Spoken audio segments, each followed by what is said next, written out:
kommen wir wieder zurück zum Deutschen, oder? Yep. English. English is the language. English is the new Latin, the new German. No, come on. It's the new Latin rather than the new German, right? Okay, so I just introduce you very, very shortly because I think you're in a certain way already like a part of the Institute, because you've been working with the Institute for more than, I think it's more than, it's 20 years, or isn't it? Something like that. Should be. Something. Because you had already been working together with Bernd Schulte, for example, so there was quite a close relationship.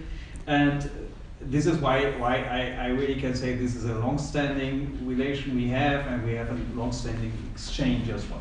Peter Hermann is a professor for political science, so he's not a legal scholar. Economics.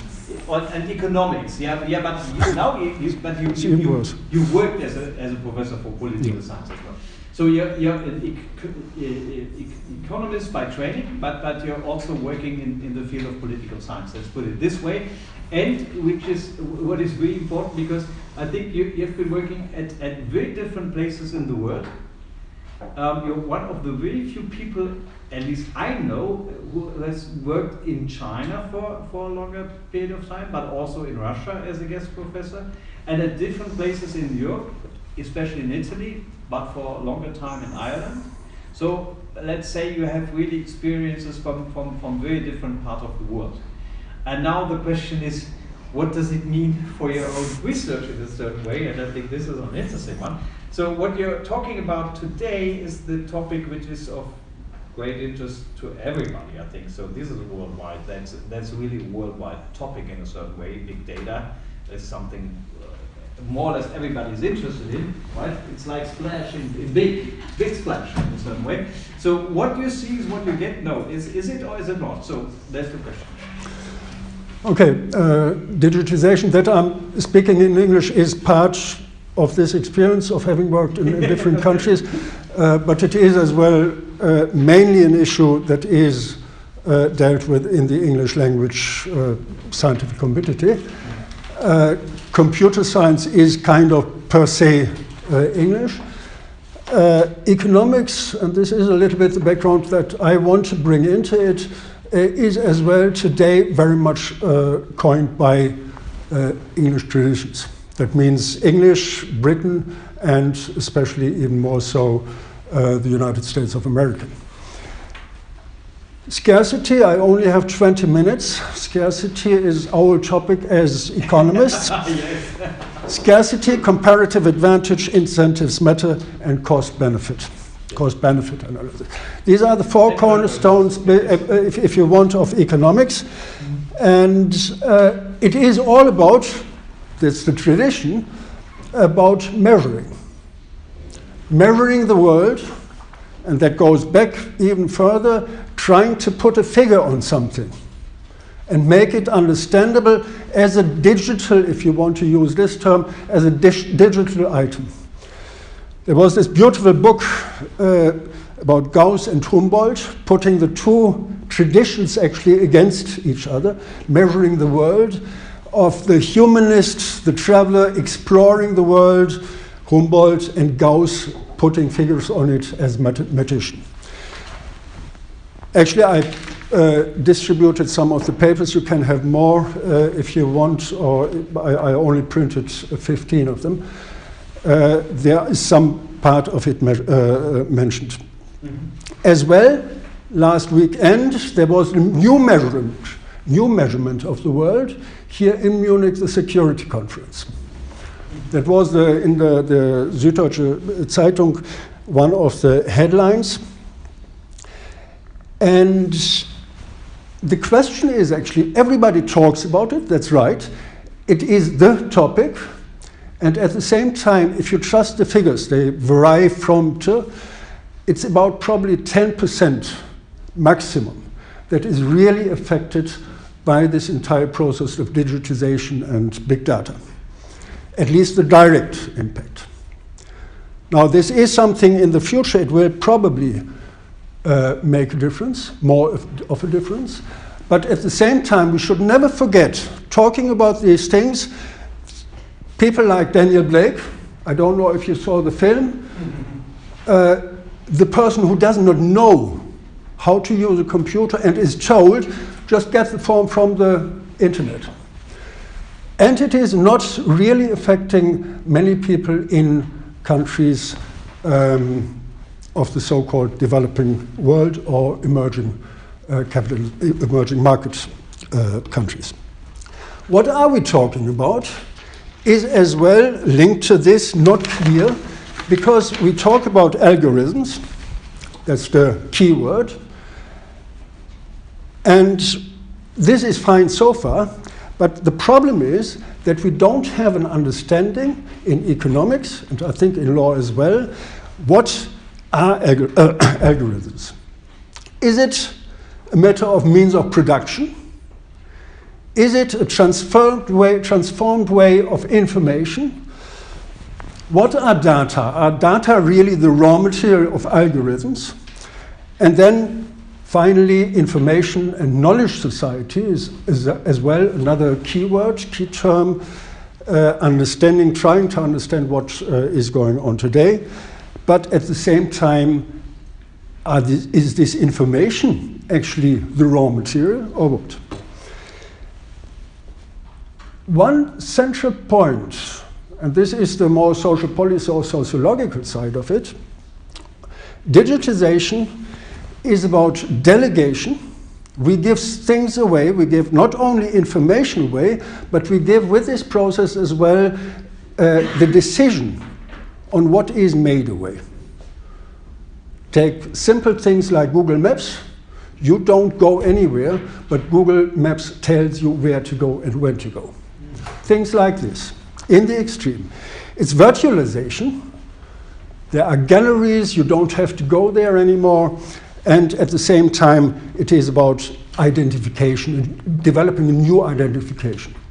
What we lose with all this is a little bit, and I want to draw your attention really a little bit into this direction, it is about fascination. We are fascinated by technologies, by what is coming from there, but at the same time, it is information that remains outside, where we have difficulties to link with. If you go through the media, mass media, you see plenty of information of what is going on. It is Uber, it is websites, I saw this the other day, on a ranking system for doctors, medical doctors, and. You may say, this is really fascinating, what is happening there? We have influence. We have influence as customers, as patients, and can rank our doctor. We are developing to experts. And at the same time, there is so much abuse going on with it. With Ryanair now linking with a hotel booking, I don't know if they own it in the meantime, and you get actually on Ryanair flights even something back, I think 10% if you book via this website. I'm waiting for the day, this is not really serious, that you actually get money back from Ryanair because you use all these extra services. This is so cheap, and we should not forget that with all this, there's another side. We are simply still fascinated by very old traditional things. It is tango, it is opera, it is soccer, it is galleries, real galleries. So this is something where actually digitalization has to be thought of as well in terms of what is going on there, in terms of mentality, how to cope then with the economic side and then with the legal side. We have had something with the printing press. You find a quote there on page 9. This was externalization of information. You could get books. It was not stored anymore in some monasteries, but it was available. Henning knows much about books being borrowed, being read. This was not possible before. Now, Brian Arthur says a new externalization takes place, and this is the externalization of intelligence. Still, we have to be intelligent, but another part is there is an external intelligence. Computers, algorithms, a magical word. There was something happening also in California. That was the gold rush. And the gold rush, the first gold rush, was something that had a huge effect as well on a new way of organizing production. This is at least one thesis. It was not only or not primarily what was going on with the industrialization, but it was another setup of economic formations that took place in California with the gold rush, and that meant that there was a new industrial development taking place. Law and water developed as subsidiary industries of mining. This is important. It's not only the production in your own area, but it is as well getting social in these terms, that it is linked, immediately linked to others.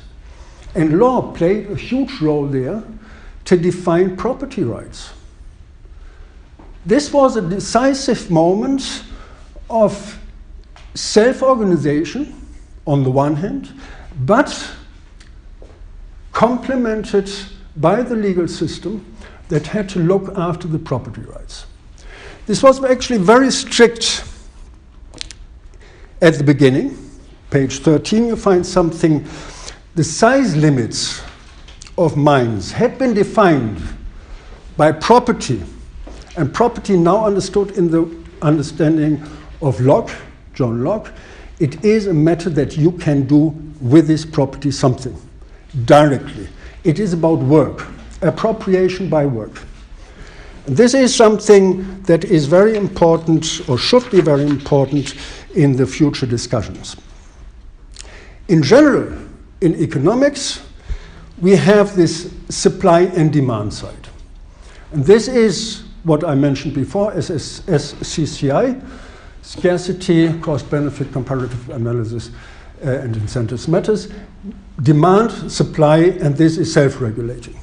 I have in this material something you can, if you want, torture yourself with the formulas, how we can calculate this. It's actually fun if you do it a little bit. But the decisive thing of capitalist development, and this refers to many different economic schools, is profiting in business and staying in business are two different things. And this is decisive. The one thing is you want to make profit, of course. And the other thing is, and it is another thing, is you want to stay in business. So sometimes you go for a loss just to be able to stay longer in business. The other is profitability, profit rateability, meaning you have the profit rate and you have the absolute profit. Two different things, and as more profit you make, as better in the short term, but in the long term, you want to basically reduce the profit rate because you want to employ more machines than people who actually work. And people who actually work, they bring the money. The machine doesn't. That's already dead capital. And the third one is overacclamation and devaluation. In simple terms and a nutshell, we have too much money. I don't know if anybody from us has too much money, but if you look at the overall economy, there is too much money. And this looks for spheres to be invested and to be invested against this background. So this is Silicon Valley, California, the gold rush 2. It's not really a gold rush, but it's silicon. It's again about chemistry. And it is something where money looks actually to be invested, and you have a huge amount of venture capital. Venture capital, as such, is a tricky thing.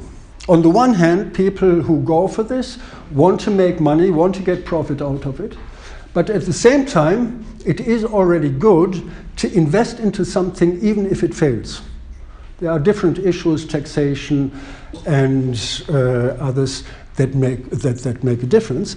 But the amount of venture capital in Silicon Valley is huge. You have this on page 25, I think, as a graph. So what we are told against this background is actually, coming to this, what you have in the first paper, individual, social, private, public, the lonely crowd versus crowded loneliness. We have, there is no alternative, Tina, Margaret Thatcher, and there is no such thing as society. So this is the process of individualization that we try to deal with the money we have and actually to transfer it into capital. Money and capital is not the same anymore. And it goes even further. Saskia Sassen works on this. Capital is not finance. And this is what we saw manifestly since 2007, that there is a finance market completely independent, apparently, of the real world, and then being thrown back. You can't work with bubbles for a long time. You can do it for some time, and you can do it for some time even in a profitable way, but not long term. So then we come to the old challenges and the new challenges from here. Beveridge, Keynes model, want, disease, ignorance, squalor, and idleness had been the 5 major diseases, errors. I put against this, and this links basically to the necessity of a shift towards a new thinking in terms of economics, but as well in terms of law. I called it, for some special reason, Cuban 5. Overproduction of goods and the turn of goods into bands. Meaning we produce. We don't consider the environmental effects. We don't consider what actually the use of it is, but we just want to have more and more, the so-called greed. Societal abundance versus inequality of access. Munich, yesterday's headlines of the papers, 11, I think, every 11th person cannot pay the debts or something like this. In the richest, one of the richest cities, at least in Germany. Abundance of knowledge and its misdirection towards skills. We know so much. It is fascinating how much we know. And at the same time, we have the problem that in education, in many cases, it is reduced on skills. Use the computer. That's it. That's what you need. You don't have to know what is going on there, and you don't have to know what basically you do with it. Algorithms. I don't say this is the complete story, but this is the one strand into which we are pushed. The individualization of problems and their emergence as societal threat, complexity of government and the limited scope of governance. So, in a nutshell, what you see, coming back to this old computer term, demand and supply, this is what I showed in this one graph, and the kind of everything will be good, there will be a balance. What you get is capital concentration and new scopes for self-determination. We should not forget that we can do with all these digital instruments more things we couldn't do before. We have more choices. And now comes the deception part. Precarity, shift of transaction cost to workers and customers, externalization, meaning cheap labor here and cheap labor in terms of discounters and charities, privatization, sharing, eco-consciousness, social responsibility, in which way ever, and individual and on the societal level, and new communities. And these new communities is a fascinating thing, and I will try to limit the legal aspects to something like this. New communities, no quibble guarantees, and charities. This is one of the things that is emerging from this new digital world. We are, as individuals, not only responsible, but as well able.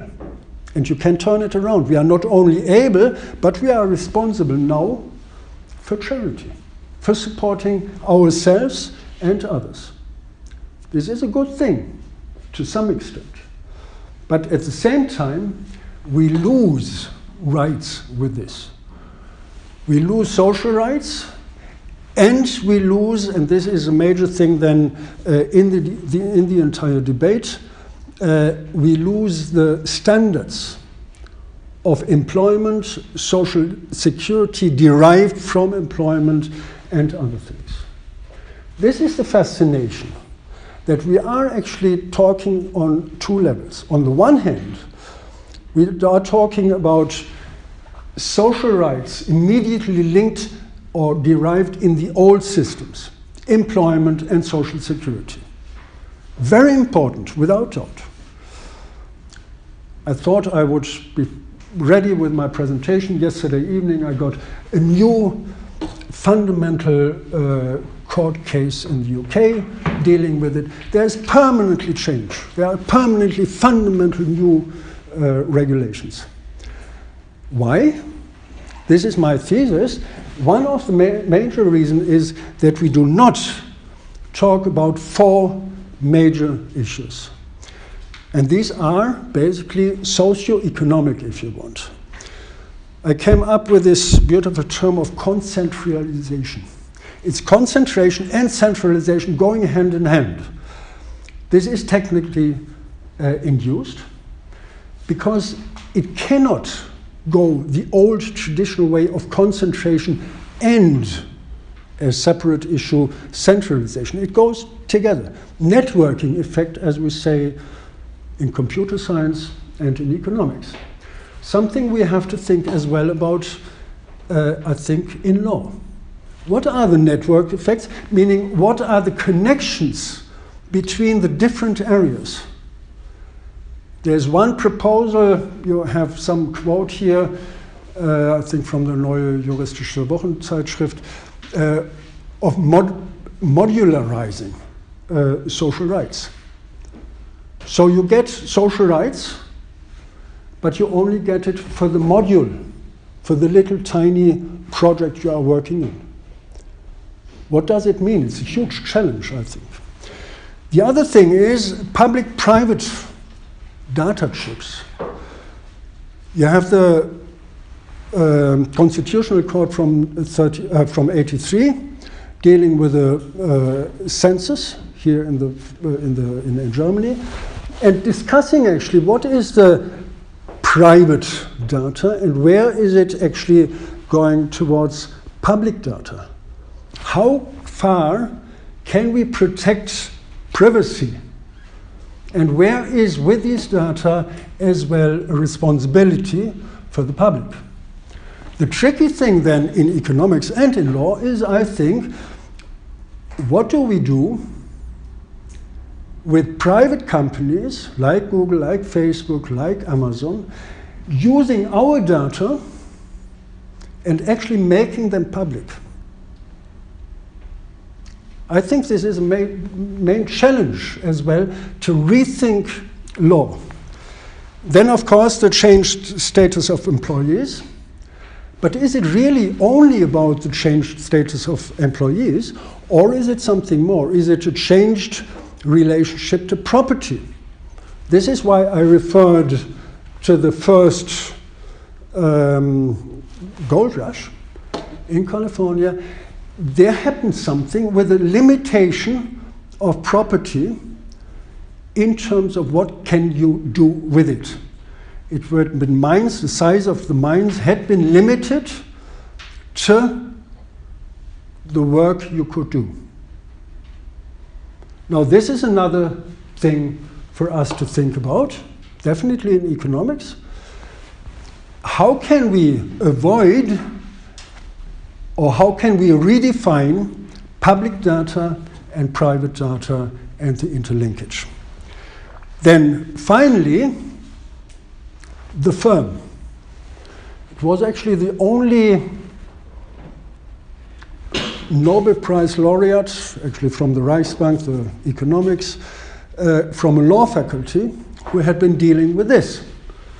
Cause, talking about the firm and talking about the transaction cost. The firm is there to reduce transaction cost. You don't buy on the market raw material, workforce, and, but you have it under one roof. No, today we don't. And this is the part to internationalization as well. And I refer to another quote, to another court case. Enterprises work in one place and they make work in different countries. Very simple. But what is with the enterprise who completely employs workers from another country? Arnsberg, the city of Arnsberg was in this court case from the European Court. What is with this enterprise completely working with workers in another country and not being allowed to demand minimum income, the wage, the German minimum rate? That's a major split. And this is something I think where we have to think about what we can do in economics, because we don't want basically with the SCCI limit the private entrepreneurship, but it is as well something for the law section to think about the challenges. How can we actually control this part of responsibility, or how can we redistribute it? I could go on for another hour. You can enjoy part of another lecture next week in Salzburg, where I'm talking then more about the economic side in a more concentrated way. So, thank you. Okay.